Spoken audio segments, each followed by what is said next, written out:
আমাদের গ্রাম বাংলায় কিন্তু আমাদের অনেক গরিব লোকজন আছে বা মা বোনেরা আছে যারা সারা বছর ব্যাপী ছাগল পালে এই আশায় যে কুরবানির সময় ছাগলটাকে বিক্রি করবে, অথবা গরু পালে। গ্রামগঞ্জে অনেক পরিবার আছে যে বছর শেষে কুরবানির সময় আসলে তারা এটা ভালো দামে বিক্রি করবে এবং সেই টাকা দিয়ে সারা বছর চলবে। সো আপনি যদি কুরবানি করেন তাহলে ওই প্রান্তিক জনগোষ্ঠীকেও কিন্তু সহায়তা করা হলো। পাশাপাশি কুরবানির এই সময়গুলোতে হাজার হাজার কসাইদের একটা জীবিকার ব্যবস্থা হয়। তারা গরু জবাই করে, চামড়া খোলে, গোশত কাটে। তো এই কুরবানির দিনগুলোতে কিন্তু হাজার হাজার কসাইদের হালাল জীবিকার একটা ব্যবস্থা হয়। কসাইরা কিন্তু কোটিপতি হয় না। সো আপনি এই কুরবানির প্রসেসটাকে যদি আরও বেশি প্রমোট করেন তাহলে এই কসাইদেরও কিন্তু একটা রিজিকের ব্যবস্থা হচ্ছে। আরও ইন্টারেস্টিংলি, কুরবানির যে চামড়া, পশুর যে চামড়া, এই চামড়াগুলো কিন্তু ইয়াতিমের হক, গরিবদের হক। সো আপনি কুরবানির চামড়া বিক্রি যদি করে দেন, চামড়া চাইলে আপনি ব্যবহার করতে পারেন, অথবা বিক্রি করলে এটা কিন্তু ইয়াতিমখানাতে, মাদ্রাসাগুলোতে, হ্যাঁ, অভাবী মানুষদেরকে এই দামটা কিন্তু দিয়ে দিতে হয়। ফলে কুরবানির এই চামড়া থেকে কিন্তু মাদ্রাসাগুলো বা ইয়াতিম ছাত্রছাত্রীরা উপকৃত হচ্ছে। তাহলে এখানে অনেক বিষয় জড়িত। যদিও বর্তমান সময়ে চামড়া শিল্প ধ্বংস করার একটা বিশাল পায়তারা চলছে, চামড়ার দাম পড়ে যাচ্ছে। তো আমরা যদি কুরবানি না দিই আমাদের চামড়া শিল্প হুমকির মুখে পড়বে। এবং এই যে হাজার হাজার মাদ্রাসা এবং এতিমখানা আছে যাদের একটা বড় ইনকামের বা আয়ের উৎস হচ্ছে কুরবানির সময় এই চামড়ার টাকা। সো মানে with all this discussion it seems that through sacrifice you can contribute more. আপনি যদি কুরবানি করেন এবং এটা যদি বেশি বেশি করেন তাহলে আপনি যে চাচ্ছেন অসহায় মানুষদেরকে সহায়তা করতে, এটা আরও বেশি বেশি করা হলো, বেশি বেশি করা হলো। তাদেরকে গোশত বিতরণ করে আপনি সহায়তা করলেন, খামারিদেরকে ব্যবসার ক্ষেত্রে সহযোগিতা করলেন, গ্রামের যে নারীরা ছাগল পাললো, গরু পাললো তাদের সহায়তা করলেন, কসাইদের হালাল জীবিকার জন্য সহযোগিতা করলেন, মাদ্রাসার ইয়েতিম ছাত্রদেরকে আপনি সহায়তা করলেন। সো আমি বলবো যে কখনো এই ভুল সিদ্ধান্ত নেবেন না যে কুরবানির টাকা আমি দান করে দেবো। না, আপনি কুরবানি করবেন, এতে আপনার কুরবানির ওয়াজিবও আদায় হবে, গরিবদেরকে সহযোগিতাও করা হবে। সেক্ষেত্রে যদি আপনি স্বাস্থ্য ঝুঁকি মনে করেন এই করোনা পরিস্থিতিতে, সেক্ষেত্রে আপনি সরাসরি হাটে যেতে না চাইলে অনলাইনে গরু ক্রয় করতে পারেন। গতকাল আমি কয়েকটি বিশ্বস্ত সংস্থা বা ফাউন্ডেশনের নাম উল্লেখ করেছি আমার পেজে, যারা এই কুরবানির সার্ভিসটা দিচ্ছে। তারা বিশ্বস্ত, আপনারা তাদের কাছে টাকা পাঠিয়ে আপনি কয় ভাগে কুরবানি দিচ্ছেন জানাতে পারেন, আপনার নাম্বার দিয়ে রাখতে পারেন। তারা কুরবানির দিন, কুরবানির শেষে আপনাকে SMS করে জানিয়ে দিবে যে আপনার কুরবানি হয়েছে, আপনার কুরবানি আদায় হয়ে গেল। অনেকে না বুঝে অনেক বিরূপ মন্তব্যও করেছেন গতকালের স্ট্যাটাসটিতে। আসলে যেই সংস্থাগুলোর কথা আমি উল্লেখ করেছি তাদের সাথে সরাসরি আমার কোনো সম্পৃক্ততা নেই, বরং এটা জনকল্যাণমূলক একটা কাজের অংশ হিসেবেই মূলত আমি অল্টারনেটিভ একটা সহজ পদ্ধতি, যারা হাটে যেতে চান না, গোশত বন্টন করা এবং করোনা পরিস্থিতির কারণে স্বাস্থ্য ঝুঁকি মনে করে যারা কুরবানি একেবারে দিতেই চাচ্ছেন না, তারা যেন এই ভুলটি না করেন, বরং অন্তত এই সংস্থাগুলোর কাছে টাকা পাঠিয়ে তারা যেন তাদের ওয়াজিব কুরবানির বিধানটি পালন করেন, এজন্যই মূলত এই স্ট্যাটাসটি দেওয়া হয়েছিল। আরও একটি সহজ পদ্ধতি আছে, সেটা হচ্ছে যারা শহুরে জীবনযাপন করছেন, শহরে আছেন, তারা চাইলে কিন্তু আপনার গ্রামের আত্মীয় স্বজনদের কাছে আপনার টাকা পাঠিয়ে দিয়ে কুরবানি আদায় করতে পারেন। টাকা পাঠিয়ে দিলে তারা আপনার পক্ষ থেকে ছাগল বা গরু কিনে কুরবানি করে তারা গোশত খেয়ে উপকৃত হলো, আশেপাশের গরিব আত্মীয় স্বজনদের মধ্যে বিতরণ করে এই কুরবানির প্রক্রিয়াটা আদায় হলো। এটাও খুব সহজে কিন্তু করা যেতে পারে। আর কুরবানির ক্ষেত্রে প্রতিনিধিত্ব জায়েজ আছে, অন বিহাফ অফ ইউ, অন্য কেউ আপনার পক্ষ থেকে কুরবানি করতে পারবে, আপনি টাকা দিয়ে দিলেই হলো। আর যারা হাটে যে নিজে দেখে শুনে গরু ছাগল কিনে এনে নিজে কুরবানি করে সব ব্যবস্থাপনা করতে পারবেন, আয়োজন করতে পারবেন, সেটা সবচাইতে ভালো। সেটা তো নূরুন আলা নূর, এটা নিয়ে কোনো কথা নেই। তবে সেক্ষেত্রে এই করোনা পরিস্থিতিতে হাটে যাওয়া, কুরবানি করা, সেক্ষেত্রে পরিপূর্ণভাবে স্বাস্থ্যবিধি মেনে চলতে হবে এবং সর্বোচ্চ সতর্কতার পরিচয় আমাদেরকে দিতে হবে, যাতে করে এই কুরবানিকে কেন্দ্র করে এই রোগের, এই মহামারী যাতে আরও বেশি করে আমাদের মাঝে ছড়িয়ে পড়ার কোনো সুযোগ না পায়। আশা করি কুরবানির টাকা দিয়ে দিলে কুরবানি আদায় হবে কিনা এই ব্যাপারটিও আপনারা বুঝতে পেরেছেন। এবার আমরা আসি, আরেকটি প্রশ্ন আমাদের কাছে খুব বেশি এসেছে, সেটা হচ্ছে কুরবানির পশু অনলাইনে ক্রয় করা যাবে কিনা। খুবই রেলেভেন্ট একটি কোশ্চেন, যেহেতু এখন অনেকেই হাটে যেতে চাচ্ছেন না করোনা পরিস্থিতির কারণে। অনলাইনে আমরা অনেক কেনাকাটা করি, ফলে অনলাইনে কুরবানির পশুটা ক্রয় করা যাবে কিনা, এটা হচ্ছে প্রশ্ন। এক্ষেত্রে উত্তর হচ্ছে জি, অন্যান্য জিনিস আপনি যেমনি অনলাইনে ক্রয় করেন সেগুলো যেমনি জায়েজ, অনুরূপভাবে অনলাইনে কুরবানির পশুও ক্রয় করা জায়েজ। বিভিন্ন ডেইরি ফার্ম আছে, অ্যাগ্রো ফার্ম আছে এবং বিভিন্ন গরু ছাগলের খামার আছে। তারা কিন্তু, আমি দেখলাম যে বিক্রয়.com-এ না রকমারি.com আমি দেখলাম যে তারা গরুর অ্যাড দিচ্ছে, গরুর ভিডিও সেখানে আপলোড করে দিচ্ছে, সেখানে তাদের ক্লায়েন্টরা সেটা দেখে তারা গরু ক্রয় করছে। যে এটা জায়েজ আছে ইনশাল্লাহ। আপনারা যদি স্বাস্থ্য ঝুঁকির কারণে গরুর হাটকে অ্যাভয়েড করতে চান, ওখানে যেতে না চান, আপনারা চাইলে অনলাইনে পশু ক্রয় করতে পারবেন।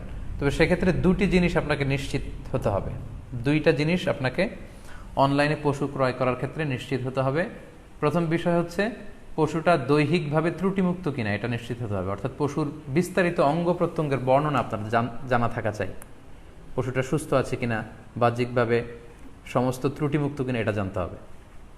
2 নম্বর হচ্ছে পশুর বয়স সম্পর্কে আপনার জানতে হবে, কারণ যে কোনো বয়সের পশু দিয়ে কুরবানি করা যায় না, এটার একটা নির্ধারিত বয়স সীমা দেওয়া আছে শরিয়াতে, সেটা আপনাকে মেনটেন করতে হবে। প্রথম হচ্ছে সালিমাতুন মিনাল উয়ুবিজ যাহিরা, বাহ্যিক ত্রুটিমুক্ত হওয়া। যে কোনো পশু দিয়ে কিন্তু, অসুস্থ পশু দিয়ে কুরবানি করলে কিন্তু কুরবানি হবে না। এক্ষেত্রে আমরা সুনানে নাসাইর একটি হাদিস উল্লেখ করব, হাদিসটি সহিহ, বারা ইবনে আযিব রাদিয়াল্লাহু তাআলা আনহু বর্ণনা করেছেন।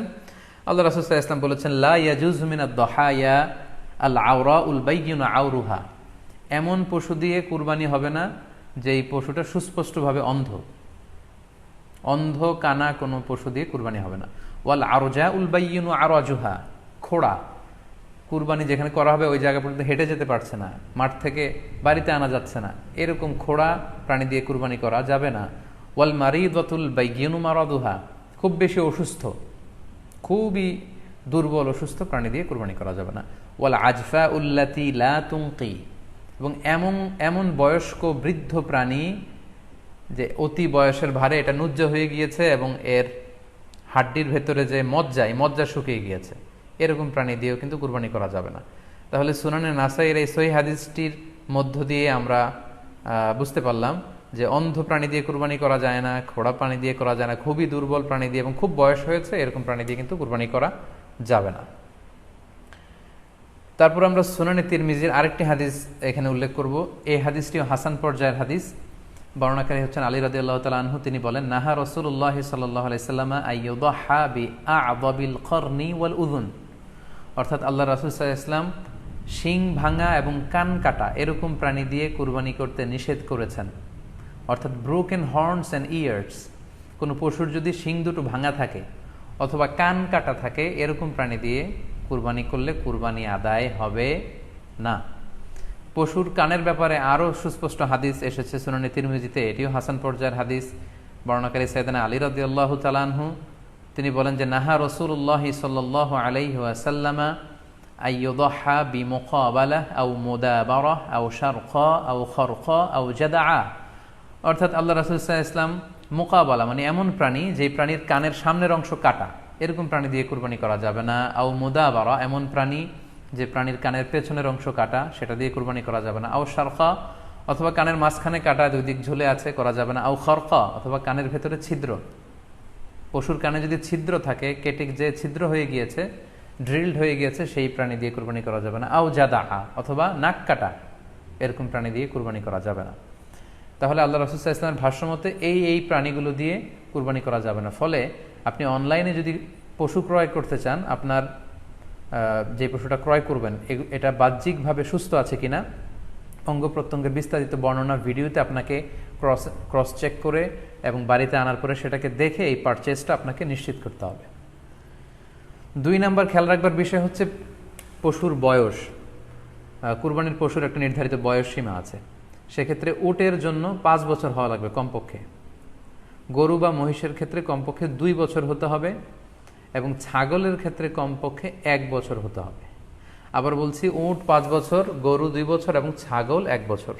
তবে মেষ বা ভেড়া, দুম্বা এগুলো যদি 6 মাসের হয়, দেখতে যদি মোটা সোটা হয়, 1 বছরের মতো মনে হয়, তাহলে সেগুলো দিয়েও কুরবানি করা যাবে। সেক্ষেত্রে পশুর যে দাঁত আছে, নিচের পাটের যে পশুর দাঁত, এই দাঁতগুলোর পাশে 2টা ধারালো দাঁত থাকে, এগুলো উঠেছে কিনা এগুলো দেখে দেখে আপনারা পশুর বয়সকে নির্ণয় করতে পারবেন। তাহলে অনলাইনে ক্রয়ের ক্ষেত্রে আমাদের উত্তর হচ্ছে যে অনলাইনে আপনি পশু ক্রয় করতে পারবেন। সেক্ষেত্রে আপনাকে 2টি বিষয়ে খুব খেয়াল রাখতে হবে। এক হচ্ছে পশুর অঙ্গ প্রত্যঙ্গ ঠিক আছে কিনা, বাহ্যিকভাবে সব ধরনের ত্রুটিমুক্ত কিনা। 2 নম্বর হচ্ছে পশুর বয়স। এই 2টি জিনিস যদি আপনি এনশিওর করেন, আপনি অনলাইনে পশু ক্রয় করে সেটা দিয়ে কুরবানি করলে কুরবানি হয়ে যাবে ইনশাল্লাহ, কোনো সমস্যা নেই। আরও একটি প্রশ্ন আমাদের কাছে খুব বেশি এসেছে, সেটা হচ্ছে কুরবানি কি পুরো পরিবারের পক্ষ থেকে একজন দিতে হবে নাকি সামর্থ্যবান প্রত্যেকের দিতে হবে? আই রিপিট, আমি আবার বলছি, প্রশ্নটি হচ্ছে যে অনেকে এই প্রশ্নটি করেছেন যে পুরো পরিবার থেকে একজন দিলে হয়ে যায় নাকি সামর্থ্যবান প্রত্যেকের দিতে হয়। সম্মানিত দিনী ভাই এবং বোনেরা, এটি একটি মতবিরোধপূর্ণ মাসআলা, অর্থাৎ এই মাসআলার ক্ষেত্রে স্কলারদের মধ্যে মতভেদ পাওয়া যায়। এক্ষেত্রে দুইটি মতামত। একদল স্কলার বলেছেন যে এটা পরিবারের পক্ষ থেকে একজন দিলে আদায় হয়ে যাবে, অপর মতামত হচ্ছে যে না, সামর্থ্যবান প্রত্যেকেরই দিতে হবে। আমরা দুইটি মতামত নিয়ে আলোচনা করি। প্রথম মত হচ্ছে যে এক পরিবারের পক্ষ থেকে একজনই যথেষ্ট। এই মতামতটিও দলিলের দিক থেকে বেশ শক্তিশালী। সেক্ষেত্রে আমরা মেহনাফ ইবনে সুলাইম রাদিয়াল্লাহু তাআলা আনহুর বর্ণিত একটি হাদিস সুনানে আবু দাউদে এসেছে, হাদিসটি হাসান পর্যায়ের হাদিস।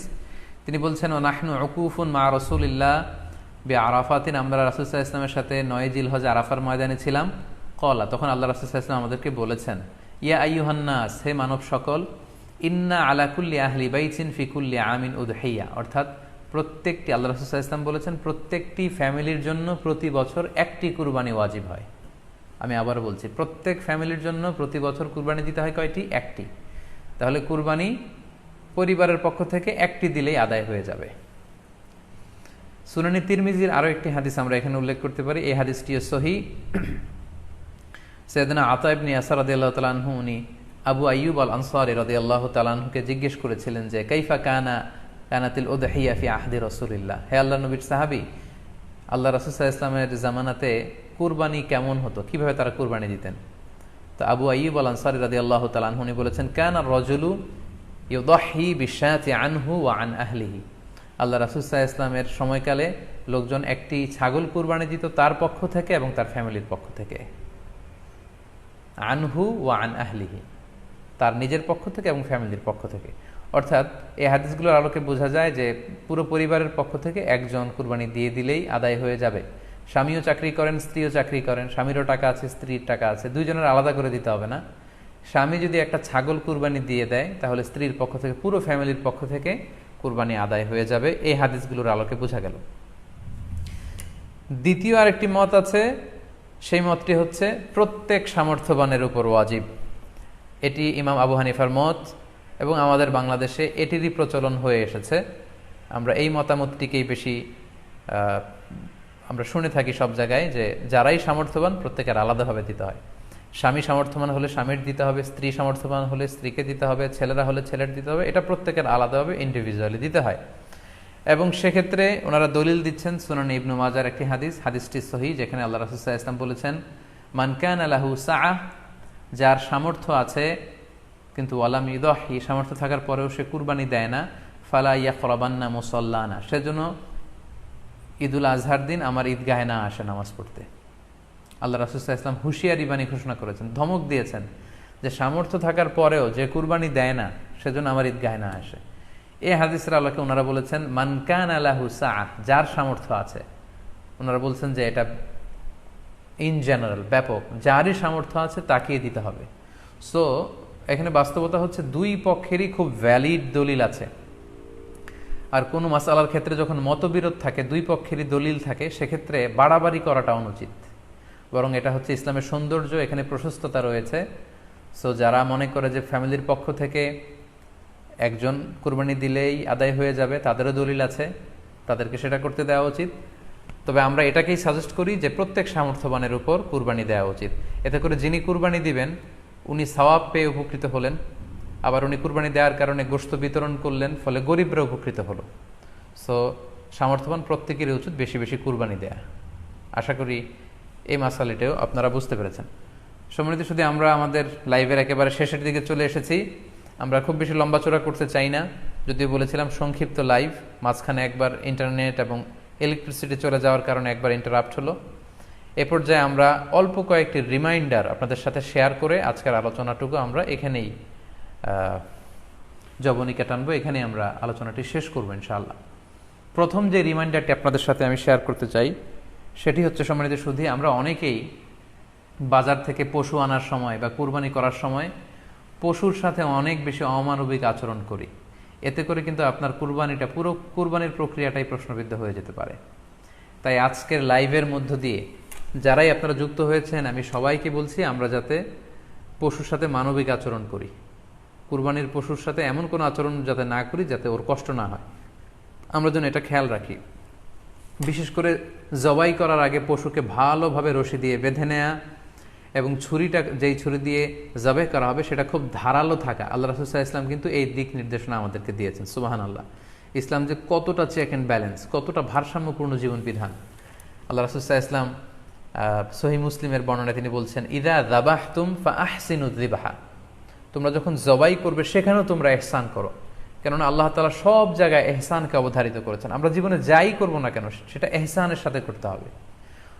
তো পশুটাকে কিন্তু আমি জবাই করব, স্লটার করব, আল্লাহ রাসূল সাল্লাল্লাহু আলাইহি ওয়াসাল্লাম বললেন যখন স্লটার করবে, জবাই করবে, তখনও সেটার প্রতি ইহসান করে তোমরা জবাই করো না। ওয়া ইযা যাবাহতুম ফাআহসিনু যিবহা, সেক্ষেত্রেও তোমরা সফট হার্টেড হও, সেটাকে ইহসানের সাথে জবাই করো। কিভাবে ইহসানের সাথে জবাই করবে? ওয়ালিয়ুহিদ্দা আহাদুকুম শাফরাতাহু ওয়ালিয়ুরিহ যাবিহাতাহু, তোমরা তোমাদের ছুরিটা খুব বেশি করে ধারালো করে নাও, যাতে করে খুব স্মুথলি স্লটারিংটা হয়ে যায়, খুব স্মুথলি কুরবানিটা তাড়াতাড়ি হয়ে যায়, যাতে প্রাণীটার কষ্ট না হয়। আমরা প্রায়ই আমাদের বেখেয়ালে বা অবহেলাবশত কুরবানির পশু ট্রাক থেকে নামানো, হাট থেকে নিয়ে আসা, এমনভাবে আমরা কুরবানির পশুর সাথে ট্রিট করি, এতে করে কিন্তু অনেক অমানবিক আচরণ আমাদের দ্বারা প্রকাশ পেয়ে যায়। সো আমরা যদিও এটাকে জবাই করব, আমরা যেন ইহসানের সাথে জবাই করি, এই বিষয়টা যেন আমরা খেয়াল রাখি। এটা হচ্ছে প্রথম রিমাইন্ডার। দ্বিতীয় রিমাইন্ডার হচ্ছে, আমাদের দেশে প্রায় এটা ঘটে, জবাই করার পরে অনেক কসাইরা তাড়াতাড়ি এই পশুটার দেহ থেকে প্রাণ বের হয়ে যাওয়ার জন্য ছোট ছুরি দিয়ে জবাই করা প্রাণীটার গলার মধ্যে খোঁচা মারতে থাকে, গলায় বারবার খোঁচা মারতে থাকে। এটা কিন্তু ঠিক না। স্পাইনাল কর্ডে যদি আপনি জবাই করার পরে বারবার খোঁচা মারেন, তাহলে কিন্তু এই প্রাণীটার অপমৃত্যু হতে পারে, অর্থাৎ এটা স্বাভাবিক কোনো মৃত্যু নয়। স্বাভাবিক মৃত্যু হচ্ছে জবাই করে দেয়া, এবং ইসলাম এটাকে আমাদের জন্য বৈধ করেছেন। আমরা জানি যে পাশ্চাত্যে গরুর মাথায় বুলেট মারা হয়, অথবা ইলেকট্রিক্যাল শক দিয়ে ওটাকে হত্যা করা হয়, অথবা ভারী কোনো লোহার হাতুড়ি দিয়ে গরুর মাথায় আঘাত করে সেটাকে মারা হয়। কিন্তু ইসলাম এগুলোকে নিষেধ করেছে। ইসলামের বিধান হচ্ছে স্লটারিং করা, আপনি জবাই করে দিবেন। সেক্ষেত্রে আমার মনে হয় 10 থেকে 15 মিনিট যদি আমরা একটু ওয়েট করি, গরুর দেহ থেকে সবগুলো রক্ত কিন্তু বের হয়ে যাবে, ফলে এটার গোশতটা উপাদেয় হবে আমাদের জন্য। কিন্তু আমরা যদি তাড়াহুড়ো করে, বিশেষ করে অনেক কসাই ভাইরা রুহটা যাতে তাড়াতাড়ি বের হয়ে যায়, প্রাণটা যাতে তাড়াতাড়ি বের হয়ে যায়, জবাইয়ের পরে আবার ছোট ছুরি দিয়ে স্পাইনাল কর্ডে খোঁচা মারতে থাকে, এটা কিন্তু ঠিক না। এতে করে যেটা হয়, এটা স্বাভাবিক মৃত্যু হয় না, বরং অপমৃত্যু হয়ে থাকে।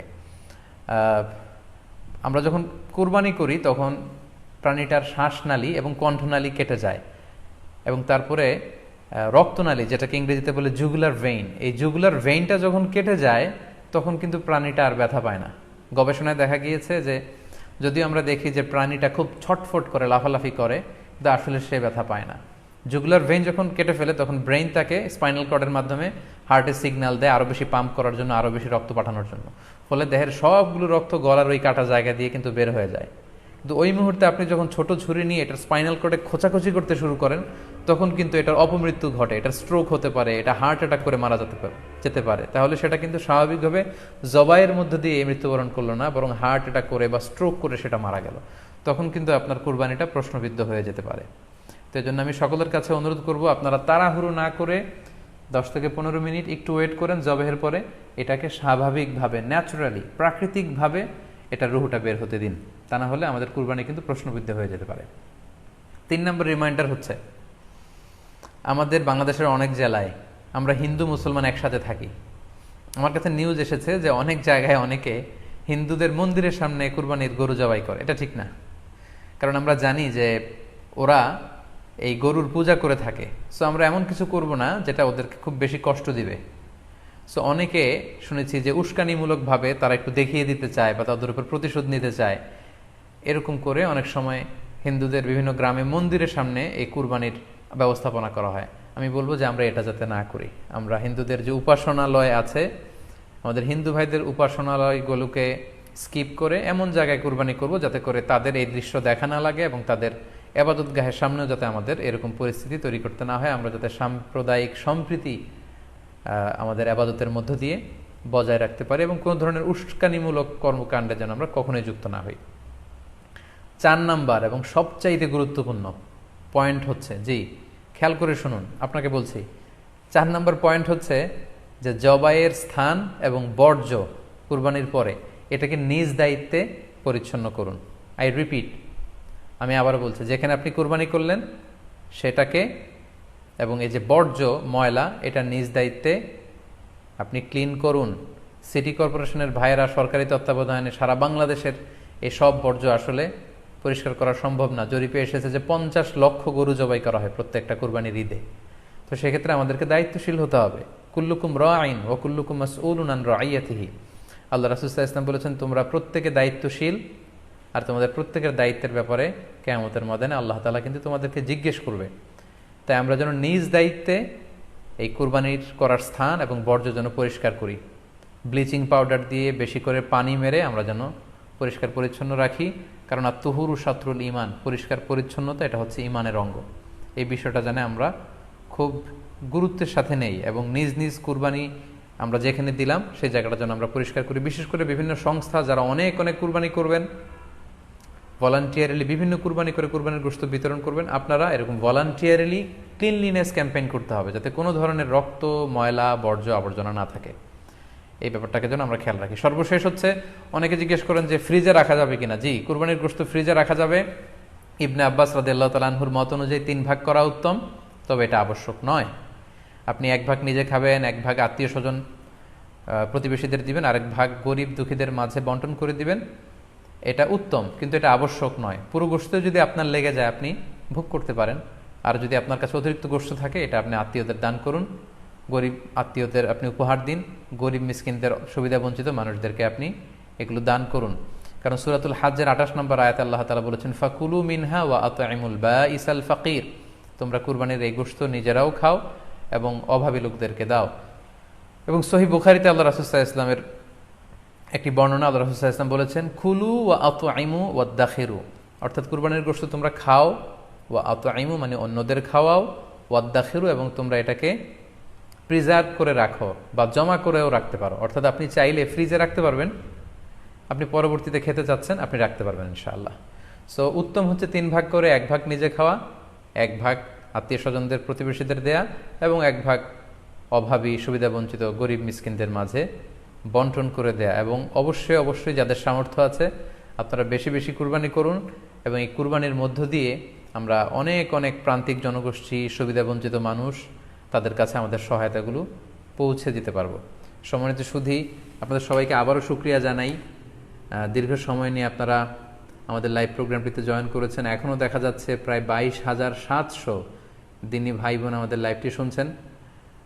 আপনাদের সবাইকে আবারও আন্তরিক শুভেচ্ছা এবং অভিনন্দন।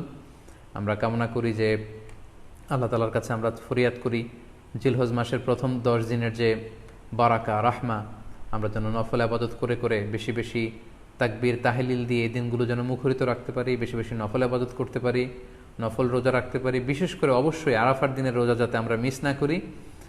এবং যদিও করোনা পরিস্থিতির মধ্যে দিয়ে আমরা সবাই আতঙ্কিত, তারপরেও গোটা মুসলিম উম্মার জন্য আমরা দোয়া করি যে এই ঈদুল আজহার উৎসব যাতে আমরা ভাব গাম্ভীর্যের সাথে আবাদতের মধ্য দিয়ে, আনন্দ উৎসবের মধ্য দিয়ে পালন করতে পারি।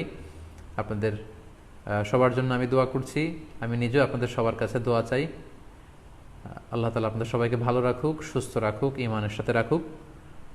আবারও হয়তো কোনো লাইভে দেখা হয়ে যাবে, আপনারা লাইভটি শেয়ার করবেন বলে আশা করছি। সুবহানাকাল্লাহুম্মা বিহামদিকা আশহাদু আল্লা ইলাহা ইল্লা আনতা আস্তাগফিরুকা ওয়া আতুবু ইলাইক। ওয়াসসালামু আলাইকুম ওয়া রাহমাতুল্লাহি ওয়া বারাকাতুহু।